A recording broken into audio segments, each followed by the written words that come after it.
Good morning, everybody. My name is Scott Hall. I'm a technical analyst at Wallpack Labs. Today's weekly threat brief contains information gathered from open source, Wallpack Labs collections over the last week. For the agenda today, we're going to briefly discuss recent reporting, open source and social media, 7 days of trending, and keylogger activity. We recently reported last week on a highly targeted malicious email campaign that was targeting BSA AML officers at U.S. credit unions. BSA stands for Bank Secrecy Act, and AML is anti-money laundering. BSA officers' responsibilities include reporting suspicious financial transactions that may be related to criminal activity or money laundering. It's currently unknown how the identities of these BSA officers was obtained by the attackers. The regulatory authority, the NCUA, claims to not release this contact info, or even acknowledge the identities of the BSA officers. The emails were specifically crafted for the person to whom it was sent. As you can see on the slide here, the email attachment contains the name of the email recipient in the upper right-hand screen there to whom it was sent. The emails claim to be from a BSA AML officer at the Intera Credit Union. Prior to the emails being sent, the attackers registered InteraFCU.com, which is a typo squat of the legitimate Intera Credit Union domain, and they registered this on Bitcoins for Domains. A link to this was placed inside the PDF attachment that can be seen in the bottom left. This domain was then socially engineered to appear as if it was the Intera privacy and disclosures page, so that when the victim clicked on the link to retrieve the fraud report, they're redirected to a recently registered domain via an SSL connection to download the malware. It's currently unknown what the attackers were interested in. If one of these officer systems was compromised, it could attackers could have access to bank records of untold amount of customers. We're not sure why they would do this, maybe to monitor specific accounts or to identify accounts for fraud. The typo squatted domain used during this email campaign has a signature of authority record that includes an email that was used to register a domain on King servers a day prior to the registration of the typo squatted domain. Bitcoins for Domains has been used in the past by Russian crime groups and APT groups like Fancy Bear, and King servers has been reported on recently by Wallpack Labs as well, and has also been seen in past Russian criminal and APT activity. This report is available in finished reporting on Slack. In cyber news over the last 7 days, we see a change in the threat actors topping the list. This week, we have Romanian hackers topping the list, followed by Dark Overlord, Anonymous Venezuela, Hezbollah, and APT28 Fancy Bear still remains on the list this week. Romanian hackers are in the news because they've illegally accessed Yahoo servers by using a shell coding error. The attackers were trying to access Yahoo Games, which has over 2 million subscribers, to breach the data from the users. There's no information yet if this was successful.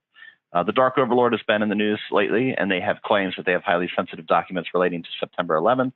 And of course, APT28 Russia APT group. They target insider information related to governments, militaries, financial, and security organizations to benefit the Russian government. Target industries this week include electronics, followed by information technology, software, finance, and media and entertainment. And for this week, malware, we see Cryptor ransomware topping the list. We also see More Eggs, which is a backdoor written in Java. It's been used previously by the Cobalt Group. DrainerBot is on the list this week. DrainerBot is distributed via software, which is embedded in millions of consumer apps and Android apps. DrainerBot can cost users hundreds of dollars in unnecessary data charges.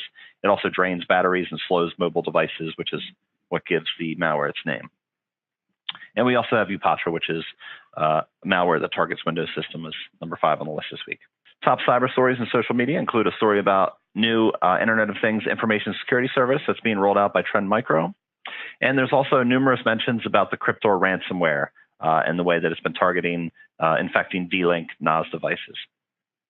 On the right-hand side here, we see the top participants for cyber news last week. Last week, we recorded over 170,000 new indicators. These collections include our threat recon, keylogger, malicious email, and our sinkhole traffic. The numbers on the slides here indicate the new indicators in their respective collections. These indicators are available to paid Red Sky Alliance members weekly, as well as our blacklists, which come in CSV, FortiSIM, and Proofpoint formats. These are some of the APT and botnet indicators collected from the last week.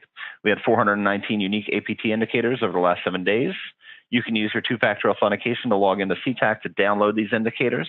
You can also reach out directly to us on Slack or via email for assistance if needed. So pulling out the data of the APT indicators, we have a chart here. Topping the list again this week is SickyPot and Mali APT. We have Carbonoc and Enflog and WECB make an appearance again this week on the top of the list. Botnet activity over the last 7 days remains pretty constant with prior trending. 31 Jingrong Street is still a strong leader, followed by the national internet backbone of India and China Unicom as the main ASNs seen in our botnet traffic. Similar to the botnet traffic on the cloud security front, we see still some of the high-risk cloud environments are Peak 10, Alibaba, and SharkTech. And then we have GoDaddy at a caution level this week. It's been downgraded. Our blacklists are published weekly. On the right-hand side here, you can see some of our keyloggers. There's 4,800 connections taken from our keylogger sinkholes. Free Red Sky Alliance members can receive Terraline products. Paid Red Sky Alliance members can receive complete blacklists and API access. For members that aren't set up to ingest intelligence, we have Trusted Internet, which is our managed security service provider, and we use Fortinet and Proofpoint products. We can push intel to those systems for you as we manage your systems. Please let us know if you have any questions. You can reach out directly to me or to Jeff Stutzman via email. Thank you.